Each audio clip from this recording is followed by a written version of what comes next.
नमस्कार, मैं आर.के. जायसवाल और आप देख रहे हैं जनमत की पुकार न्यूज। बहुत ही आदर और सम्मान के योग्य किसान नेता, वर्षों तक आपके लिए संघर्ष करने वाले आदरणीय श्री राम बाबू कटेरिया जी, आदरणीय कौशिक जी, उत्तर प्रदेश के हमारे सह प्रभारी चौधरी सुरेंद्र सिंह जी विधायक, हमारे मथुरा के जिलाध्यक्ष जी, और यहां सुबह से इस महापंचायत में मौजूद किसान भाइयों और दोस्तों, मुझसे पहले अभी काफी विस्तार से राम बाबू कटेरिया जी ने आपको अपने आंदोलन के इतिहास के बारे में बताया और मेरी इनकी मुलाकात किसी फंक्शन, किसी शादी समारोह में नहीं हुई। मेरी इनकी मुलाकात उस वक्त हुई थी जब टप्पल के आंदोलन में राम बाबू जी को गिरफ्तार किया गया था, जब टप्पल में किसानों की लड़ाई लड़ रहे थे, तब मैं इनके संघर्ष में शामिल होने के लिए आया। और आज जब ये आपके सामने बात रख रहे थे तो भावुक होकर इन्होंने बताया कि किस प्रकार से इनको अपमानित किया गया। इनके अपमान का बदला लेने की जिम्मेदारी आपके उंगली में है। अपने वोट की ताकत से इनको जिताकर विधानसभा में भेज देना। 250 आंदोलन, जिंदगी में 250 आंदोलन। मैं तो ये कहना चाहता हूं, अगर राम बाबू कटेरिया के पक्ष में 250 आंदोलन के बदले इस विधानसभा के 250 गांव खड़े हो गए तो इनको जीत से कोई रोक नहीं सकता। ये इस क्षेत्र के विधायक बन के जाएंगे। चोरों को, उचक्कों को, दलालों को जब तक आप अपना प्रतिनिधि बनाओगे तब तक न उत्तर प्रदेश का विकास हो सकता है, न देश का विकास हो सकता है, न किसान का विकास हो सकता है, न मजदूर का विकास हो सकता है, न खेत का विकास हो सकता है, न खलिहान का विकास हो सकता है। अगर अपने खेत का, खलिहान का, देश का, किसान का विकास करना चाहते हो तो किसान नेताओं को चुनकर देश की विधानसभा में और देश की लोकसभा में, राज्यसभा में भेजने का काम करना। आप जानते हैं, अभी कौशिक साहब भी कह रहे थे, राम बाबू जी भी कह रहे थे, जब आपका ये 3 काला कानून आया उस समय देश में कोई आंदोलन नहीं चल रहा था। राज्यसभा के अंदर टेबल पे खड़े होकर मैंने माइक तोड़ दिया। मेरी बहुत आलोचना हुई। पत्रकारों ने कहा आपने संसद की गरिमा तोड़ दी। हमने कहा जो हमारे देश के करोड़ों अन्नदाताओं की गरिमा को तोड़ने का काम करेगा, हम ऐसे समय में माइक तोड़ रहे हैं जब वो किसान की हड्डियां तोड़ रहे हैं। मुझे निलंबित किया गया तो मैंने प्रधानमंत्री जी से कहा, प्रधानमंत्री जी मैंने संसद का माइक तोड़ दिया, मुझे निलंबित कर दिया, तुम किसानों की हड्डियां तोड़ रहे हो, तुमको भी निलंबित होना चाहिए कि नहीं होना चाहिए बताओ। 750 किसानों की शहादत हो गई इस आंदोलन में। आजादी के बाद सबसे लंबा आंदोलन हिंदुस्तान के इतिहास में चला। 1 साल तक किसान सड़क पर बैठा रहा, उसके ऊपर पानी की बौछारें की गई, आंसू गैस के गोले छोड़े गए, लाठियों से पीटा गया, उसके शरीर को पीट पीट के लहूलुहान कर दिया गया, उसको आतंकवादी कहा गया, उसको खालिस्तानी कहा गया, उसको पाकिस्तानी कहा गया, उसको मवाली कहा गया, उसको गुंडा कहा गया। मेरे पिता भी किसान है, मुझे इस बात का गर्व है, वो मवाली और गुंडा नहीं है। जो लोग मवाली और गुंडा उनको कहेंगे उनके खिलाफ एक नहीं 1005 लड़ाई लड़ने का काम करूंगा। 1000 बार लड़ाई लड़ने का काम करूंगा। आप किसानों को मवाली कहते हैं, गुंडा कहते, उनका अपमान करते, और 1 साल के बाद प्रधानमंत्री जी आते हैं, कहते हैं मुझसे गलती हो गई, मैं तो तपस्या कर रहा था, मुझे पता नहीं चल पाया, अब हम काला कानून वापस ले रहे हैं। कहां तपस्या कर रहे थे मोदी जी? जब आंसू गैस के गोले फेंके जा रहे थे किसानों के ऊपर, उस धुएं में तपस्या कर रहे थे। जब लाठियों से पीट के लहूलुहान किया जा रहा था किसानों को, तब तपस्या कर रहे थे। जिस अन्नदाता ने तुमको चुन के देश का प्रधानमंत्री बनाया, जब उसके सामने तार बिछाकर दुश्मन देश के नागरिक की तरह व्यवहार किया जा रहा था, तब तपस्या कर रहे थे। कहां तपस्या कर रहे थे? किस तपस्या में डूबे हुए थे? अडानी और अंबानी की गोदी में खेलने का काम कर रहे थे, पूंजीपतियों से मिलकर किसानों के खिलाफ कानून बना रहे थे। वो तपस्या किसानों के आंदोलन ने फल की, और आंदोलन की बदौलत तुमने काला कानून वापस लिया है। उत्तर प्रदेश का चुनाव आ गया, बाबा जी को लगने लगा कि अब तो सत्ता जाने वाली है, अब तो चला चली की बेला आ गई, तब एक कानून वापस लिया गया। लेकिन इस बार उत्तर प्रदेश में जो चुनाव होने जा रहा है, इसमें आपको फैसला करना है कौन से लोग उत्तर प्रदेश की सत्ता पर बैठेंगे। वो लोग बैठेंगे जो धर्म के नाम पे, जाति के नाम पे समाज को बांटने का काम करते हैं। वो लोग बैठेंगे जो दंगे फसाद और नफरत की राजनीति करने का काम करते हैं। या वो लोग बैठेंगे जो केजरीवाल जी की सरकार, आम आदमी पार्टी की सरकार दिल्ली में काम कर रही है, और जो काम किसान नेता राम बाबू कचेरिया कर रहे हैं, आम आदमी के हक में काम करने वाले लोग सत्ता में जाएंगे। यह आपको तय कर रहा है, संजय सिंह जी। क्योंकि मालिक आप जिसको चाहते हो विधानसभा में जाता है, आप जिसको चाहते हो संसद में जाता है, आप जिसको चाहते हो मंत्री बनता है, आप जिसको चाहते हो मुख्यमंत्री बनता है, आप जिसको चाहते हो प्रधानमंत्री बनता है। हमारी पार्टी ने कहा हम 300 यूनिट बिजली फ्री देंगे, और किसानों को पूरी तरीके से बिजली फ्री देंगे, और जितना भी बकाया है आम आदमी पार्टी की सरकार बनने के बाद बिजली के बिल का बकाया फाड़कर फेंक देना, बिजली का बिल माफ करने का काम हम करेंगे। तो जब हम ये ऐलान करते तो भाजपा ही कहते हैं तो फ्री फ्री फ्री फ्री कर रहे, ये आम आदमी पार्टी वाले तो सब कुछ फ्री बांट रहे हैं।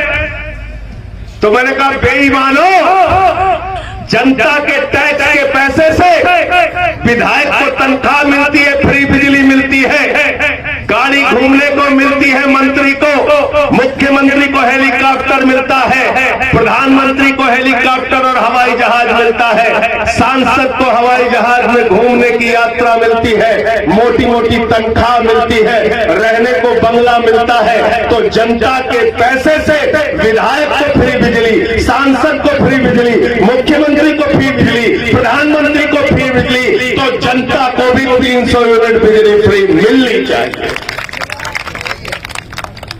मिलनी चाहिए कि नहीं मिलनी चाहिए? गलत तो नहीं कह रहा हूं? आपका पैसा है ना, ये सरकार के पास किसका पैसा है? मोदी जी का पैसा है क्या? योगी जी का पैसा है क्या? ये राम बाबू कटेरिया जो टैक्स का पैसा देते हैं, आप लोग जो टैक्स का पैसा देते हैं, हम लोग जो टैक्स का पैसा देते हैं, वही पैसा सरकार के खजाने में है, और उसी पैसे से हमारी सड़क बननी चाहिए, उसी पैसे से हमें फ्री बिजली मिलनी चाहिए, उसी पैसे से हमारे बच्चों का इलाज होना चाहिए, उसी पैसे से हमारे खाते में भी हर महीने 5,000 रुपए बेरोजगारी भत्ता और महिलाओं के लिए 1,000 रुपए मिलना चाहिए। हम इस पे काम कर रहे हैं। दिल्ली में चले जाओ, एक स्कूल आपके बगल में है, ये कॉलेज है, देखिए आप इसकी बिल्डिंग उठा के देख लीजिए। आप दिल्ली में चले जाइए, केजरीवाल जी ने स्कूल बनाया। जब मुख्यमंत्री बने दिल्ली के अरविंद केजरीवाल, तो मकड़ी के जाले लगे रहते थे सरकारी स्कूलों में, मकड़ी के जाले, और आज उन सरकारी स्कूलों में आपके बच्चों की पढ़ाई के लिए एयर कंडीशन कमरे बने हैं, स्विमिंग पूल का निर्माण हुआ है, एथलीट के ग्राउंड बने हैं। दिल्ली के सरकारी स्कूलों के रिजल्ट इंटर के 5 साल से प्राइवेट स्कूलों से बेहतर आ रहे हैं। ये काम हमने दिल्ली में करके दिखाया है। तो हम जनता के लिए काम कर रहे हैं। मोहल्ला क्लिनिक हमने बनाया, दवाएं वहां पर फ्री दी जाती है, इलाज फ्री दिया जाता है, शिक्षा फ्री दी जाती है।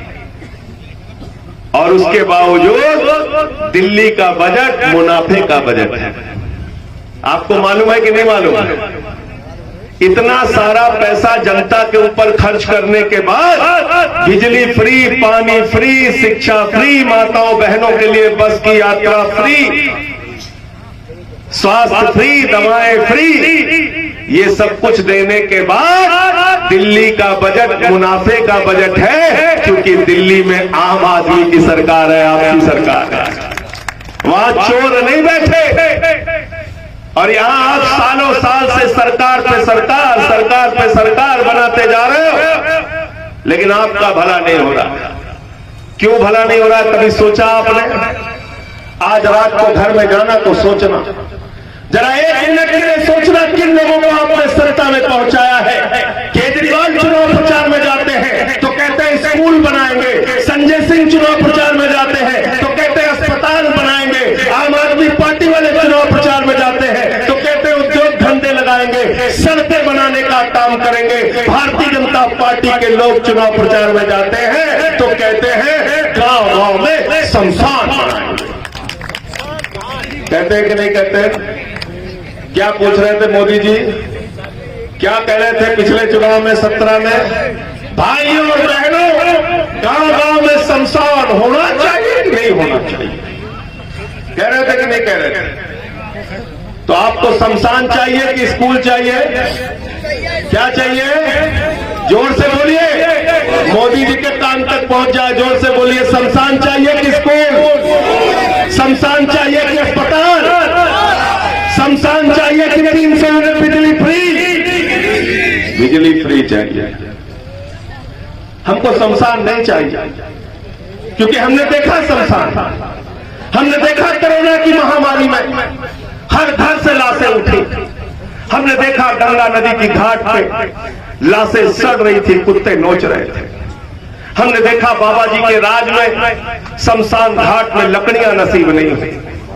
ये शमशान बनाने वाले लोग हिंदुस्तान को आगे नहीं ले जा सकते। याद रखना, जो लोग हिंदुस्तान में आपके बच्चों की स्कूल बनाने की, अस्पताल बनाने की, शिक्षा देने की, इलाज देने की बात करेंगे, वो हिंदुस्तान को तरक्की पर लेके जाएंगे। ये बेईमान हिंदुस्तान का विकास नहीं कर सकते। ये दंगे करा सकते हैं, फसाद करा सकते हैं, शमशान बना सकते हैं, लेकिन स्कूल नहीं बना सकते।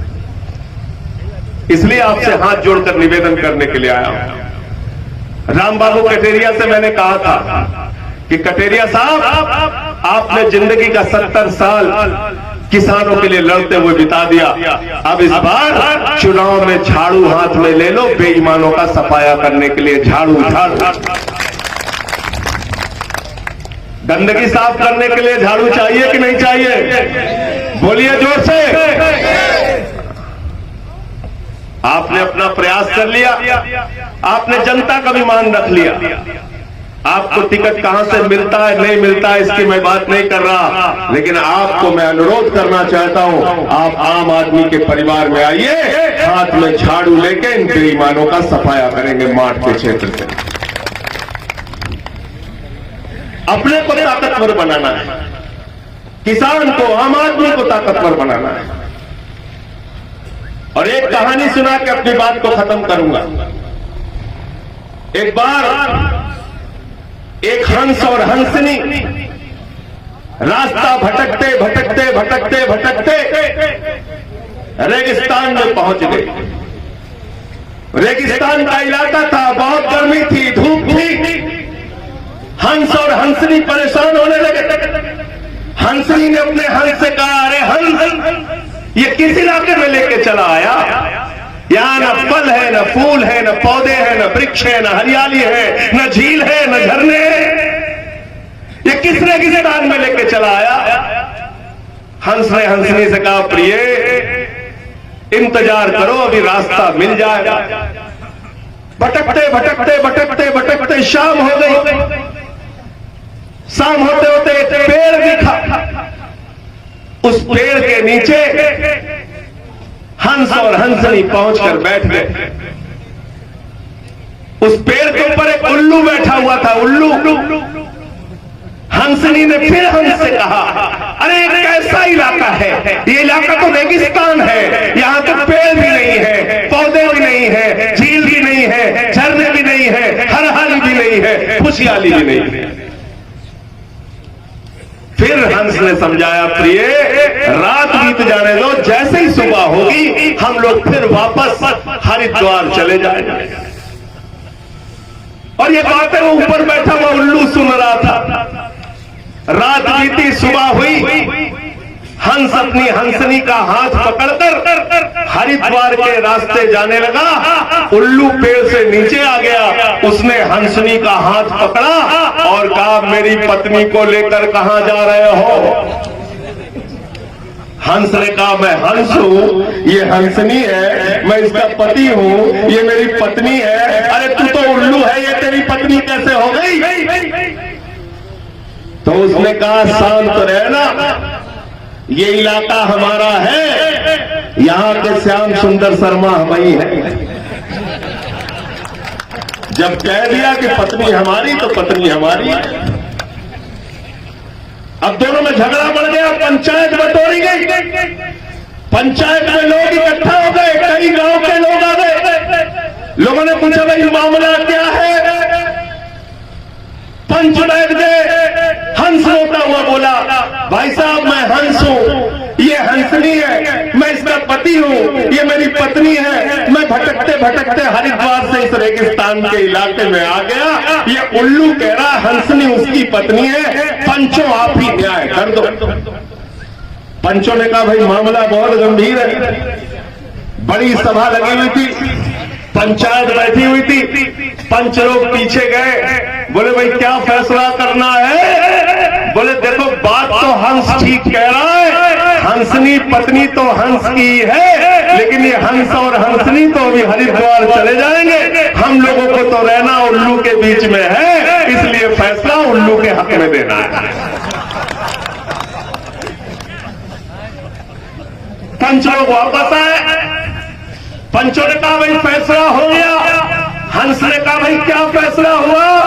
बोले फैसला ये हुआ कि हंसनी उल्लू की पत्नी है और हंस को गांव छोड़ने की इजाजत दी जाती है। हंस रोने लगा, चीखने लगा, चिल्लाने लगा। उसने कहा, ये कैसे पंच है? मेरी पत्नी मुझसे छीन ली, मुझे गांव से जाने को कह रहे। रोता हुआ चीखता हुआ वो हंस गांव छोड़कर जाने लगा। उल्लू फिर आया उसके पास, उसने उसका हाथ पकड़ा, बोला, मित्र हंस सुनो, कहां जा रहे हो? हंस ने गुस्से से बोला, अरे उल्लू तूने मेरी पत्नी ले ली, अब मेरी जान लेगा क्या? हंस उल्लू ने कहा, ना तुम्हारी पत्नी लूंगा ना तुम्हारी जान लूंगा, लेकिन कल रात को जब मैं पेड़ पर बैठा था तुम्हारी पत्नी कह रही थी ये कैसा रेगिस्तान का इलाका है, यहाँ न पेड़ है, न पौधे हैं, न झील है, न झरने हैं, न हरियाली है, न खुशहाली है। तो मित्र यहाँ पर ऐसे पंच रहते हैं जो उल्लुओं के हक में फैसला सुनाते हैं, इसलिए ये इलाका रेगिस्तान का। तो आपके बीच में एक हंस खड़ा है। राम बाबू जी खड़े हो जाओ। इनके हक में फैसला सुनाना है कि नहीं सुनाना है? उल्लुओं के हक में फैसला सुनाना बंद करो, अब इनके हक में आपको फैसला सुनाना। हाथ उठा के बताइए पीछे तक। साथियों और दोस्तों, मैं आपसे यही निवेदन करने के लिए आया हूं कि इस बार इस क्षेत्र से, और इनके पास पैसे नहीं है क्योंकि चोर उचक्कों के पास पैसे होते हैं, बेईमानों के पास पैसे होते हैं, भ्रष्टाचारियों के पास पैसे होते हैं। ये सरकार जो आदित्यनाथ की चल रही है, जो ईमानदारी की बड़ी गाथा गाते हैं, इनकी ईमानदारी की कहानी मैं बता दूं। कोरोना की महामारी में आपकी जान जा रही थी। 800 रुपए का ऑक्सीमीटर 5000 में खरीदा गया, 1600 का थर्मोमीटर 13000 में खरीदा गया। जल जीवन मिशन में हजारों करोड़ का घोटाला किया गया। आपके बच्चों के लिए इस्तेमाल होने वाला वेंटिलेटर 8 लाख का वेंटिलेटर 22 लाख में खरीदा गया। अरे इन बेईमानों और भ्रष्टाचारियों ने तो हालत ये कर दी कि भगवान को भी नहीं छोड़ा। प्रभु श्री राम के मंदिर में 5 मिनट के अंदर 2 करोड़ की जमीन 16.5 करोड़ में खरीदी। कितने में? इतना बड़े बेईमान और भ्रष्टाचारी हैं। तो इनके पास पैसा नहीं है क्योंकि इन्होंने चोरी बेईमानी नहीं की। और मुझे खुशी हुई आज ये देखकर कि आपने राम बाबू कठेरिया से पैसा लेकर इस सम्मेलन में शामिल होने का फैसला नहीं किया, बल्कि यहां पर आके अपने पास से चंदा देकर आप इनको चुनाव लड़ाने की बात कर रहे हैं। मैं आपको हृदय से नमन करना चाहता हूं, मैं आपको सर झुकाकर प्रणाम करना चाहता हूं। अगर हिंदुस्तान की राजनीति में ऐसे किसान खड़े हो जाए, ऐसे नौजवान खड़े हो जाए जो अपने घर से पर्चा लेकर अपने घर से 2-2, 4-4, 10-10, 20-20 रुपए देकर 100-200 रुपए का चंदा देकर विधायक चुने, सांसद चुने, तो बेईमान संसद और विधानसभा में नहीं जाएंगे। हिंदुस्तान की राजनीति ईमानदार होगी। मैं आपको नमन करता हूं, मैं आपको नमन करता हूं। और ऐसे लोगों से आप लड़ने जा रहे हो, भाजपाइयों से जिन्होंने भगवान को भी नहीं छोड़ा। और भाजपाइयों के लिए मैंने एक गाना बनाया है कि देखो ऐ दीवानों ऐसा काम ना करो और राम का नाम बदनाम ना। और सीता मैया दुखी है भाजपा के काम से और सारा पैसा खा गए मेरे पति के नाम से। चंदा चोरी कर रहे हैं। जो लोग भगवान के नहीं हुए वो आपके क्या होंगे, जो राम के नहीं हुए वो आपके क्या होंगे। इन चंदा चोरों से सावधान हो जाना। चंदा देकर अगर चुनाव लड़ाओगे कटेरिया जी को, चुनाव जिताओगे तो जीतने के बाद ये आपके लिए काम करेंगे। और जो लोग चुनाव के समय में 1000-2000 रुपए लेकर वोट देने का काम करते हैं, उनको 5 साल लूटने का काम नेता करता है। केजरीवाल जी के बारे में लोग क्या कहते हैं, आम आदमी पार्टी वाले के बारे में क्या कहते हैं? पहले क्या कहते थे कटेरिया साहब? कहते थे भाई कानून बनाना है केजरीवाल जी तो चुनाव लड़के आओ, कानून बनाना है तो विधायक बन के दिखाओ। 13 में चुनाव लड़ गए, केजरीवाल मुख्यमंत्री बन गए, जनता ने जिता दिया 28 सीट। 49 दिन में लोकपाल के मुद्दे पर इस्तीफा दे दिए, बोले अब तो जमानत जब्त हो जाएगी, दोबारा 67 सीट लेके आ गए। तीसरी बार चुनाव लड़े तो बोले अगर 5 साल काम किया तो वोट देना, वरना काम नहीं किया तो वोट मत देना। तीसरी बार 62 सीट लेके आ गए। ये है आम आदमी की ताकत, यह है आपकी ताकत, याद रखना। तो जब मुख्यमंत्री बन गए तो भाजपाइयों ने कहा इनको राजनीति नहीं आती, कांग्रेसियों ने कहा केजरीवाल को राजनीति नहीं आती। मैंने कहा ठीक कह रहे हो भाजपाइयों, ठीक कह रहे हो कांग्रेसियों, 2G का घोटाला कैसे किया जाता है ये केजरीवाल को नहीं आता। कोयला का घोटाला कैसे किया जाता है ये भी केजरीवाल को नहीं आता। बेईमानी और भ्रष्टाचार कैसे किया जाता है, दलाली कैसे खाई जाती है, केजरीवाल को नहीं आता है। लेकिन गरीब को 300 यूनिट बिजली फ्री कैसे दी जाती है, ये सिर्फ और सिर्फ आम आदमी पार्टी और अरविंद केजरीवाल का। गरीब के बच्चे को अच्छी शिक्षा कैसे दी जाती है, ये आम आदमी पार्टी और केजरीवाल को आता है। इसलिए ऐसे लोगों को चुनिए जो आपकी आवाज बने, आपके लिए आवाज उठाए।